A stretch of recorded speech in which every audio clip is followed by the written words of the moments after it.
Prisrčno pozdravljeni in dobrodošli v utrinku številka 2. Delili bova besede, zgodbe, izkušnje s čudovito Ano Marijo Mitić.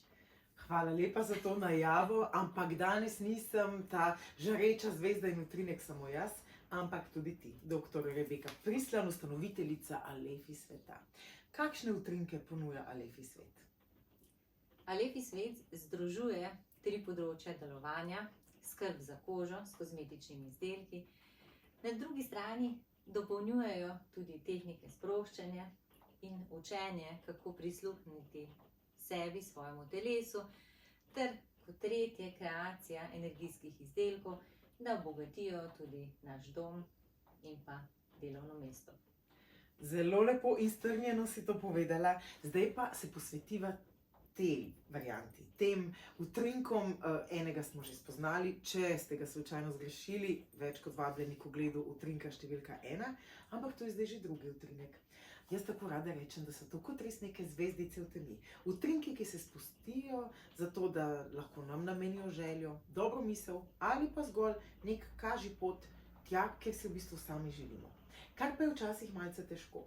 Ne, da bi se hotela obračati preveč na depresivne momente naših življenj, pa na tiste stvari, ki so težje, ampak dejstvo je, da če kdaj potrebujemo pomoč, roko, zvezdo, luč, jo ravno takrat. In zdaj kako do nje? Zakaj to tako sprašujem? Ker je utrinek številka 2 notranji mir. Še pred tem pa mogoče bi vprašala tebe, Rebeka, za tvojo zgodbo s tem. Ja, notranji mir. Če pogledam jaz, kako sem včasih delovala, že v najstniških letih, sem bila kar energična. Hitro sem na določene stvari tudi odreagirala.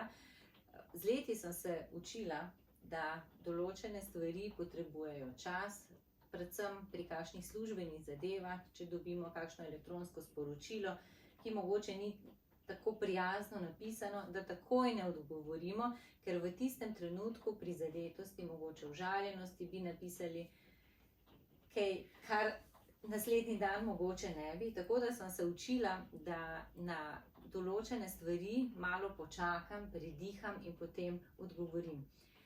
Po drugi strani je pa ta notranji mir, katerega se bova danes dotaknile, to je res nekaj, kar ne moreš kupiti. Nihče ti ga ne more podariti, ampak je na vsakemu posamezniku odločitev, da gre iskat ga.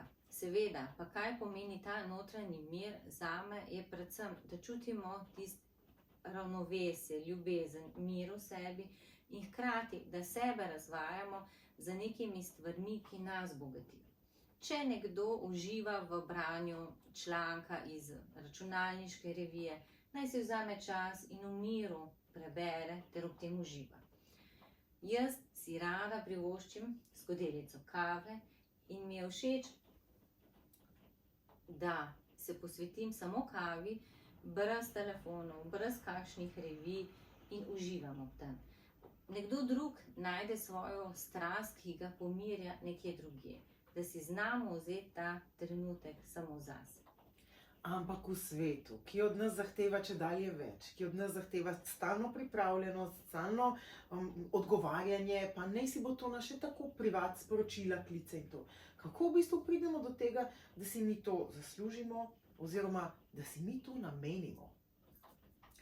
Ja, prvi korak je sigurno odločitev v nas. Začnemo lahko postopoma, se pravi, da si namenimo par minut dnevno, pa če ne drugače, ko smo v posteli, da ne gremo spat v nekih težkih obveznostih, težkih mislih, rečemo si, čemu sem bil danes hvaležen. In si naštejemo 3 točke, se zahvalimo in na drugačen način gremo v spanec. Teh par minut na dan sem nekako mnenja, da si vsak lahko vzame. Ali pa meni je zelo fajn, ko se zbudim, ko se namažem, pa si vzamem čas, da rečem, to je neki ritual samo zame. Da par minut na dan uživam v neki sproščujoči glasbi. Ampak seveda, tudi jaz sem različno razpoložena, enkrat mi ena bolj ustreza, enkrat druga. Predvsem je pomembno, da prisluhnemo sebi. In jaz bom zdaj prisluhnila ne samo sebi, ampak tudi tebi, ker me že pošteno zanima, kaj se skriva v utrinku številka 2. Pa poglejmo. Notranji mir. Veš, kaj je notranji mir? Poznaš ga že. Ga čutiš sedaj? Za trenutek zapri oči in si odgovori na spodnje vprašanje. Kaj te v življenju veseli? Kaj te bogati? Čuti in se prepusti tem občutkom. Počasi umiri svoje telo. Uživaj v svojem miru. Naj ti trenutki notranjega miru podarijo obilje. Jaz sem se že potopila, sreča je na strani pogumnih in je treba kar narediti ta korak. In ja, je lepo. Ampak kaj pa, če v hektičnem času, v katerem živimo, ne uspemo najti tega notranjega miru? A je možno, da potem delujemo ne v sozvočju sami s sabo, pa naredimo napačne stvari, ali v bistvu napačnih stvari sploh ni? In so koraki pot, ki jo delamo, ko hodimo. Kakšno je tvoje mnenje? Morda globoko vprašanje, pa vendar zdaj se mi je porodilo v tem notranjem miru. Prepričana sem, da vsak od nas se znajde v situaciji, da ko zapre oči, ima veliko misli in mogoče tistega miru ni takoj. Je pa predvsem pomembno, da pa se naučimo te veščine, da če nam vedno ne uspe, da pa vseeno kdaj pa kdaj začutimo te stvari. Seveda, ko mi zapremo oči in samo dovolimo te lahkotnost okoli nas, prijetnost, sproščenost, se nam zna zgoditi, da občutimo kakšno žalost, osamljenost, nemir, kakšna čustva mogoče, ki jih ne bi želeli imeti.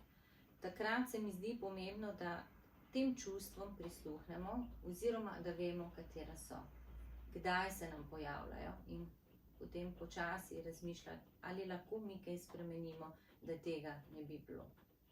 Ja, sveta okoli sebe ne moremo kar tako sebe oziroma svojo reakcijo na to, kar se nam zgodi, pa pogosto. Ampak kje zdaj najti tisto moč v sebi, da ravno takrat odreagiraš, kot je zate optimalno? Mislim, da se tega učimo lahko kar vse življenje. Ja, jaz lahko rečem, da so mi otroci prinesli tudi pomembne lekcije, ker na začetku oni so iskreni, povejo vse, kar mislijo in iskreno povem, da ko sem se prvič srečevala s to čisto iskrenostjo, seveda tudi jaz imam slab dan, tudi jaz sem utrujena in ko slišiš njihove besede, sem bila včasih kar prizadeta, užaljena, zdaj sem pa slaba mama. In recimo jaz sem šla čez ta korak, ali sem res, zakaj jaz to čutim? Zakaj jaz občutim, da moram biti ves čas popolna? In nekako sem si potem tudi dovolila, da me vidijo v različnih fazah. In zdaj, kar rečem, danes je mami tečna. Wow. Tudi to zahteva veliko mero poguma, ne? Ker vsi bi tako radi bili skozi super in skozi dobro, ampak v bistvu smo zelo, zelo manj dobro, če tajimo, da nismo dobro. Wow, kako sem to zdaj zakomplicirano povedala. No, pa vendar. Lahko še nekaj dodam. Prosim, ja. No, moram reči, da jaz imam tremo pred javnim nastopanjem, nisem navajena kamer, zdaj za kamerem mi je veliko lažje govoriti. Ampak, ko so pa medve skupaj, jaz čutim ta mir in zaupanje. In to meni zelo veliko pomeni, ker se prepustim, da besede, ki pridejo, so prave. In če lahko s temi našimi zgodbami in drugih, ki so sigurno prek zgodb, ki sem jih jaz mnoga leta slišala, zajeta v kakem utrinku zraven. Še moje izkušnje. Kada medve skupaj to poveva in če lahko komu pomagava na ta način, je to veliko delo in res, ja, temu so namenjeni ti utrinki in zato sem s takim veseljem pristopila zraven in Rebeka, hvala za tvoje lepe besede, pobožajo dušo in pripeljajo notranji mir. Jaz pa sem radoveden človek in me vseeno zanima, tukaj je kar nekaj teh utrinkov, koliko jih je vsega skupaj? Lansko leto v rokovniku za leto 2021, ki je zaenkrat še aktualen, je 27 utrinkov in tlele noter je dodanih še 27 utrinkov.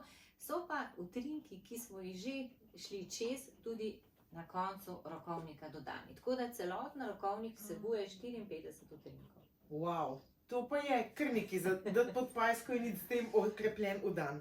Predvsem pa je ta rokovnik namenjen našemu tedenskemu planiranju in temu, da nas na kakšni poti tudi kaj usmeri.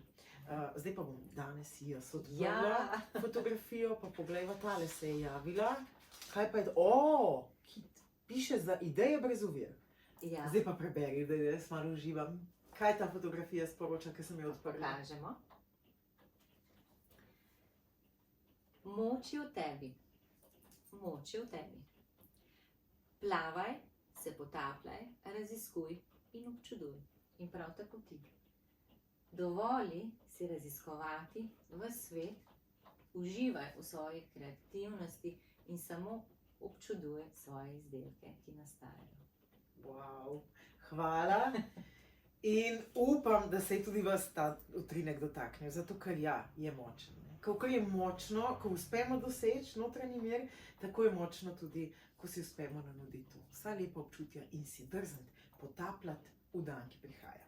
Dnevi pa so lahko lepši tudi zaradi kozmetičnih izdelkov. To pa kot sama ženska dama tudi rada pomočim kakšen prst in si dam hitro na svoj obraz, zato da bom lepa. Kaj pa je skrivnost? Poleg seveda kakovostne in dobre formulacije, kaj jo kot doktorica kemije lahko zagotoviš. Kaj je skrivnost zdaj teh krem? Zdaj pri razvoju krem sem jaz prepričana, da če se združujemo strokovnjaki z različnih področjev, vsak ima neko svoje znanje, lahko res dobre zgodbe delamo, tako da jaz pri izdelavi upoštevam mnenja, sem zelo hvaležna, se pravi različnim znanjem, da pogledamo vse te plati, kakšen mora biti pH, kako naj bo sestava, kaj je z vlažnostjo.